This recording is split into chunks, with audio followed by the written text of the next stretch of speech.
Alright, so what we're going to talk about today is the sketchbook that you guys have due on Wednesday, and it's three-point perspective. Now, three-point perspective looks on the surface a lot more complicated and a lot kind of weirder than the others. But in reality, it's actually the closest thing to what really happens to us. I have here one that I did 4th period. This is what we call bird's eye view. Can everybody see that? Okay, and if you were flying around, say, New York City or something like that with a helicopter, that's pretty much what it would look like, okay? The whole basis for this is the very idea that perspective exists because when something gets far enough away from you or further away from you, it gets smaller, right? That's the whole point of perspective. You can see it happening everywhere. If you were to fly around New York City in a helicopter and you were right up on a building and you look down, okay, you would see the base of the building might be exactly the same dimensions as the top, but it's going to look smaller. We don't see this happen very often with like normal 2-story houses because the distance isn't exaggerated enough, I guess, is really what it comes down to. Although if you were on a ladder on the corner of the house and you look down, you would see it, okay? But most of us don't do that on a regular basis, so you probably didn't even notice, right? So that's basically it. So here, what we're going to do is, this is bird's eye view. Bird's eye view is when you're above and you're looking down. I'm going to draw for you worm's eye view so you can see. I'll have these 2 examples. The first thing you need to do, and if you notice here, is I have this extended piece of paper that I attached, and at the very bottom here I have a vanishing point that I put down there. Okay, it is the addition of this 3rd vanishing point that's really important. The other important thing is that you attach a piece of paper to your sketchbook like this to take that vanishing point and bring it further down away from the bottom of your drawing. The reason why that's important is if the vanishing point is right down here at the bottom of the first piece of paper, then everything is going to be so distorted because they're going to be going in at such crazy angles to try and match to that vanishing point. So what you're going to do is you're just going to take, we'll leave that there, you're just going to take your piece of paper here really quickly. This can be in your sketchbook, it doesn't matter, and you're going to make a T. You're going to take that T and just take a little piece of tape. It doesn't have to be really huge or anything like that, and you're just going to attach them together. You can take this off when you're done the drawing. Okay? The other thing that I recommend, that I didn't tell my 4th period class, so I hope they watch this, is in case it comes apart, what I do recommend are 2 little marks that go across both pieces of paper, here and here, so that if you have to, you can reline it up. The reason why that's important is if it falls off and then you put it back on, but it's not in the same point, the angles are going to change for whatever you draw afterwards, right? So that makes sense. The other thing is the vanishing point, or the horizon line. So you're going to have three perspective points, or vanishing points, but the horizon line is also going to be rather important here. And you can notice here in my bird's eye view that what I did is the horizon line, I can't talk today, the horizon line is high up. And the reason for this, you might think would be the opposite, right? If you're looking down on something or something's really tall and you're high up, the vanishing, or the horizon line, why do I do that? The horizon line would be down lower, but that's not the case. And the reason is actually think about the angle of the viewer. If you're up high and you're looking down on something, your head's going to be down, the angle is going to be changing, and so what's going to happen is the horizon line is going to move up because you're looking down. The opposite will be true when it comes to doing a worm's eye view, as we call it. So I'm just going to label this worm's eye view. Somebody have a pencil I can borrow? Or can you see the pencil that's on my desk there? Doesn't matter, either one. Pass it on up. Thank you very much. Forgot to bring it with me. So I've got my worm's eye view. The first thing I'm going to do is I'm going to create my horizon line. The other thing is this extended piece of paper here, you're not going to draw on it at all. The only purpose of this piece of paper is to have this vanishing point down here at the bottom.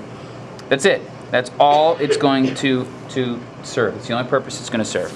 So now to do this, I'll draw my horizon line here with my blue pen here so that we can see, and then I'll use the pencil for the rest. So I'm going to bring my horizon line's actually going to be a little lower than it might normally. You don't divide it 50-50.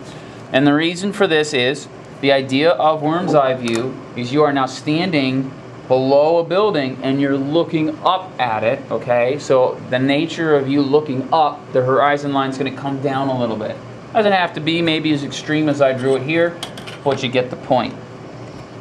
For your sketchbook assignment, you're just going to choose one of these two. You don't need to do both. Does everybody understand that? Okay. Bird's eye, worms, they're about the same. The only difference is, the difference is that I taped this to the wrong side. So in bird's eye view, this extra vanishing point is down at the bottom of the drawing. In worm's eye view, it has to be hung at the top. Oops. So let me take this off. I'm glad I caught that.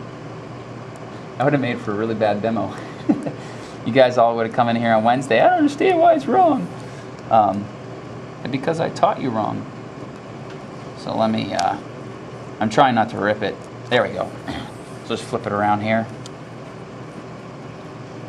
Not a fatal mistake because I didn't go anywhere. The only difference between 3-point perspective, there we go. So now everything is going to go up to the vanishing point up here. My VP is upside down now. Not like you can really see that anyway, but the only difference between 2-point perspective and 3-point perspective is that in 2-point perspective, whenever you had a vertical line, right, an object was standing up like a building, those vertical lines were straight up and down. They were perpendicular to the horizon line at a 90 degrees basically, so they went straight up and down. Here in 3-point perspective, instead of going straight up and down, they're actually going to go to this third vanishing point that is up top or down below, depending upon which one you do. So let's just start with, we'll start with our road anyway, just to give us a place to start. So I'll draw my road here. Now, especially with worm's eye view, a big difference here with worm's eye view is the road might not actually connect, because maybe I'm standing in front of the road. It's going to be getting a little bigger, but you might not actually see the whole road like you do in bird's eye view.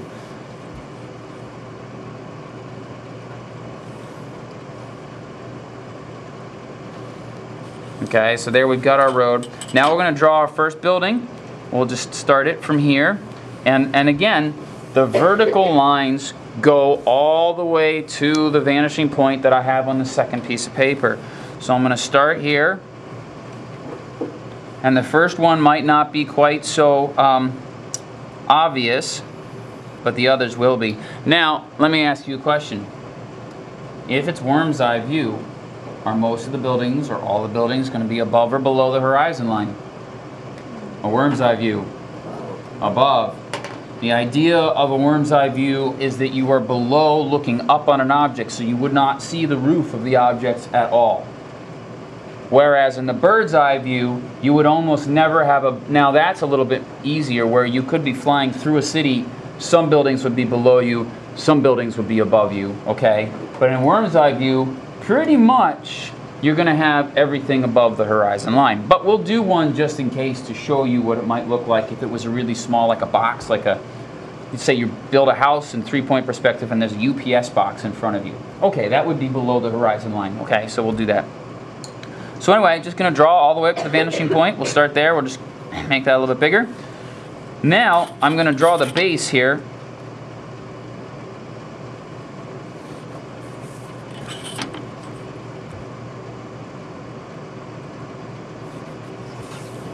And from that base, again, I draw to the third vanishing point. So if your vertical lines are all parallel to each other, you've done it wrong. They need to be kind of towed in. We call this keystoning in photography and a lot of other things. And keystoning is basically when what you know is a rectangle, where the sides are supposed to be parallel, when they're not parallel. That's called keystoning. But beyond that, the whole 2-point perspective thing, it's still the same.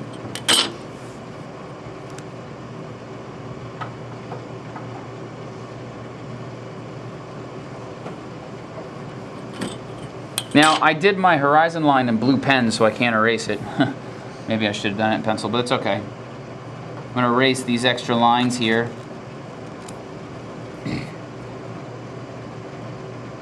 Okay, but you can see how the vertical lines of my cube are now all going up to this vanishing point up top. Can everybody see that? Can I show that around? Everybody see that?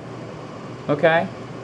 So that's really the only difference. This is the only difference between 2-point and 3-point perspective, is now your vertical lines go to a third vanishing point that's up top or down below.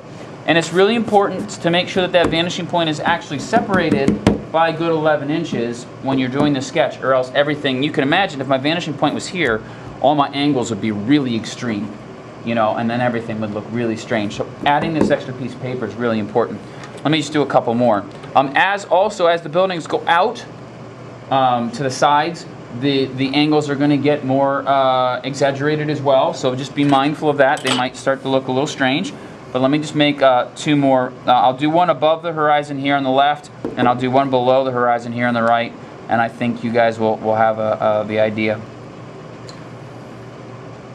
So we'll just have another one. Oh, this ruler's got a dent in it. That doesn't help.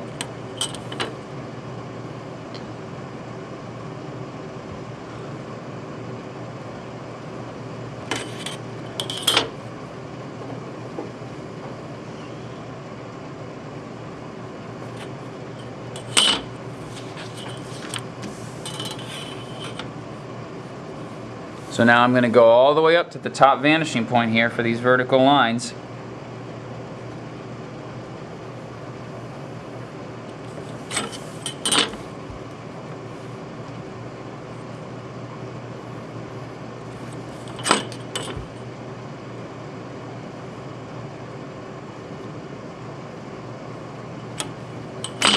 I can erase this.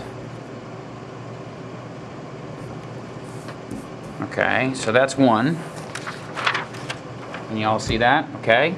You can see how it's starting to lean over a little bit more, okay, because of the way the vanishing point is, but that's essentially the right, it's the right thing. In real life situation, the vanishing point might even be further away from the buildings than even with this, you know, in relative distance, but a lot of it depends on how close you are to the object. If you walk right up to a building and then look up at it, of course, it's going to be really distorted, okay, because it's so much taller than you are. If you're really far away from the building, then this kind of effect might not be there at all. Okay, so distance is has a lot of power over this as well. So let's just draw a real short one here that is underneath the vanishing point, just so that you might be able to see that.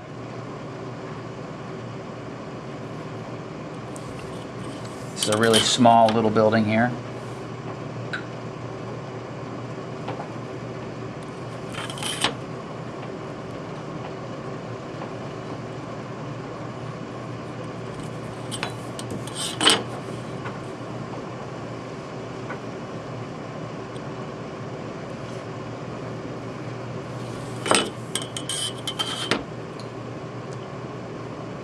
Now, just like in 2-point perspective, because it's below the horizon line, what does that mean we're going to see?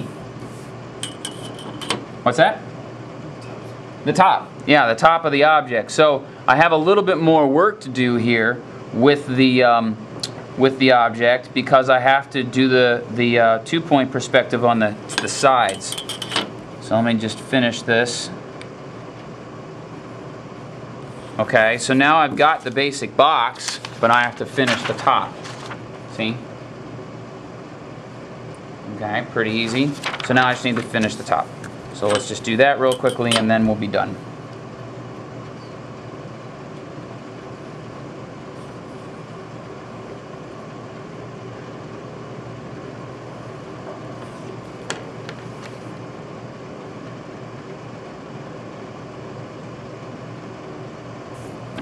Okay, and now, voila.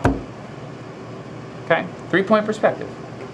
I was honestly pretty impressed with those of you guys who handed in the 2-point perspective. You got a lot better from the 1-point to the 2-point. It seems like you learned a lot, so I was very happy about that, and I was very pleased. So hopefully this won't be too much of a stretch for you to move from 2-point to 3-point, because literally the only addition now is that these vertical lines must go up to a vanishing point that's away from them, and then you also have, you know, your worm's eye and bird's eye view. Okay, put these here so you can see the difference between the two of them. Okay, and you get to choose which one you want to do. It's all up to you, doesn't matter. Just really quickly review. You need to add a piece of paper to the bottom or the top of your sketchbook. Just tape it on there. Make 2 little marks so that you know how to line it up if it comes apart.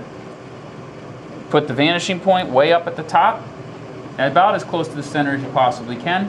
And then all vertical lines must go to that vanishing point. And then you got 3-point perspective. Any questions?